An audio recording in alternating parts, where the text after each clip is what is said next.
This is Noisette.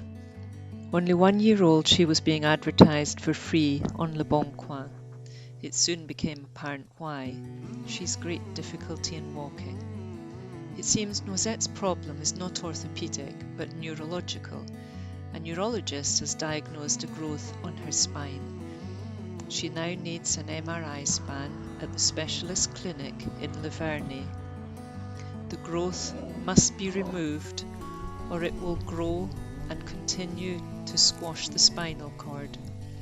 When this happens, she will lose all control of her back legs and be paralysed. The operation will cost €2,000. Please donate and let Noisette enjoy the life she deserves.